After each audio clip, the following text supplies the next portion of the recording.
Selamat malam para netizen dimanapun kita berada, salam inspirasi bagi kita semua. Ya, ini menarik sebenarnya. Bagaimana kalau debat cawapres tanyakan ijazah Gibran? Jadi gimana ini begitu kan solusinya begitu kan? Katanya sih debat ya, kalau ditanya soal ijazah begitu kan, jelas ya, memang ijazah si Gibran itu asli, tapi cara mendapatkannya gimana begitu kan?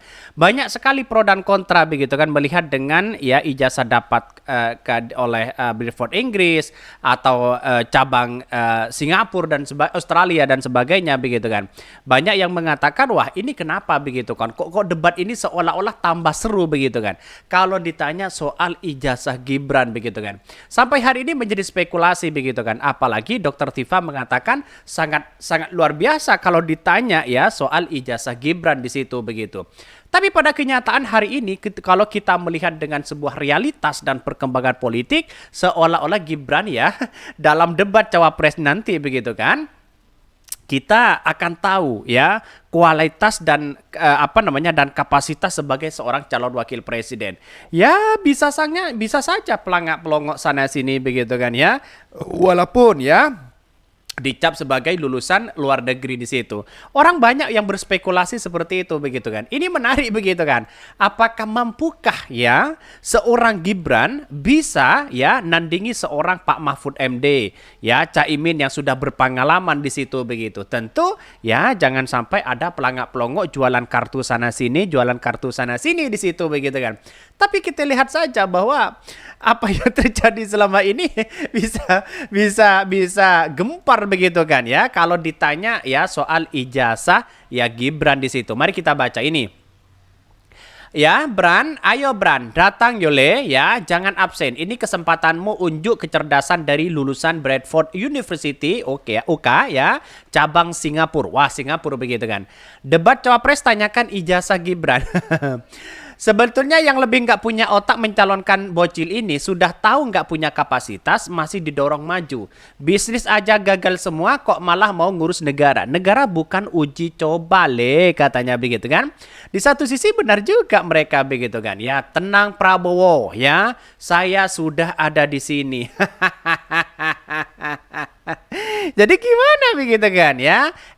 Tahu-taunya begitu kan kita lihat saja, tenang Pak Prabowo, saya sudah ya ngumpet di sini begitu kan. Jadi banyak muncul ya narasi-narasi di media sosial yang kemudian meragukan ya hari ini bahwa katanya Gibran sebagai bentuk ya penerus anak muda, tapi pada hakikatnya ini kan bukan contoh generasi anak muda begitu kan. Kalau hanya pelangak-pelongok sana sini begitu tidak cerdas sana sini, karena kecerdasan yang kita miliki, ya ucapan yang kita miliki sebagai sosok sebagai anak muda di situ benar-benar mewakili anak muda begitu kan ya, bukan mengandalkan bapaknya, bukan jualan kartu sana sini begitu, dan pada akhirnya banyak muncul spekulasi di situ begitu kan. Ininya apa yang terjadi ini? Gibran menjawab, ya Bu Dokter, Gibran mah nggak perlu seropot ya, seropot itu ikutan debat. Lawang Bapak Gibran sudah perintahan KPU, apa ini maksudnya begitu ya? Jadi ini yang menarik begitu. Tenang Pak Prabowo, saya sudah ada di sini. Di mana ya? Di sini di rumah ya. Lihat Bapak debat karena saya takut adu gagasan ya. Sudah mulai muncul ya gambar-gambar kartun dan bernarasi-narasi Gibran di situ, seolah-olah ya percakapan di situ ya bagaimana dengan Gibran? Ya takut, lemas begitu kan ya, pusing, panik dan sebagainya. Karena yang kita hadapi Pak Profesor Mahfud di situ begitu kan, yang sudah punya pengalaman. Ada Caimin yang sudah pengalaman begitu kan ya dalam organisasi ya. Apalagi Caimin ditanya soal kekinian anak muda. Wah. Ini pasti ya si Gibran ini mulai agak ketar-ketir mereka begitu kan. Ya karena Caimin itu representasi anak muda walaupun dia sudah tua sebenarnya, tapi pada kenyataannya dia mampu bersaing dengan anak-anak muda begitu kan. Ini ada tulisan yang menarik begitu oleh Damai Hari Lubis begitu kan. Ajang debat cawapres dipilih di Pilpres di 2024 substantif, bukan sekedar popularitas dan dulang suara. Namun yang mesti edukatif dan bermanfaat selain untuk kepastian hukum juga demi keadilan. Ya saya setuju ya, karena tulisan ini sangat menarik begitu. Maka kedua cawapres Muhaimin Iskandar dan Profesor Mahfud harus tanyakan pendidikan terakhir Gibran, apakah lulusan S1 atau S2 atau sekedar ya setingkat SMK atau diploma 1. Hal terkait pendidikan ini mesti jelas-jelasnya karena latar belakang pendidikan itu amat penting bagi peran kehidupan manusia. Terlebih Indonesia negara berkembang butuh kualitas SDM yang mumpun. Bahkan pendidikan tidak boleh dianggap nirguna ya, titel bukan sekedar ya aksesoris ya atau pendukung di belakang nama, tapi menandai taraf keilmuan dan profesionalitas. Jangan sampai Gibran anak muda yang kick off-nya ya bakal jadi pemimpin RI ya tipu ratusan juta anak bangsa dan miliaran penduduk dunia. Ya kita lihat saja di situ begitu. Artinya apa? Artinya kapasitas sebagai seorang Gibran itu benar-benar begitu kan, representasi anak muda, mewakili anak muda di situ, baik dari tutur kata, baik dari segi keberanian, baik dari segi gagasan, baik dari segi apa yang mau direncanakan kepada bangsa kita ke depan begitu kan. Karena pada kenyataannya ini negara emas begitu di 2045 begitu kan. Ya 2030 sudah ada persaingan yang sangat luar biasa. 2045 sebagai negara emas Indonesia kita begitu kan. Kalau hanya ya pelangak-pelongok sana sini, bagaimana dijadikan sebagai contoh oleh anak muda begitu kan ya. Toh pada hakikatnya ya itu aja mereka begitu kan. Jadi artinya apa? Artinya selama ini saya kira bahwa Gibran sebenarnya begitu kan ya, harus banyak-banyak sih sebenarnya ya berteman dengan para organisasi-organisasi yang ada selama ini ya. Karena organisasi itu bisa mencetus dan bisa ya berpengalaman ya bagaimana sosial kita di masyarakat, apa yang dibutuhkan, bukan mengandalkan oligarki, bukan mengandalkan bapak, bukan mengandalkan paman di situ, tapi memang benar-benar hasrat keluar dari muncul ya dari pribadi seseorang di situ begitu kan.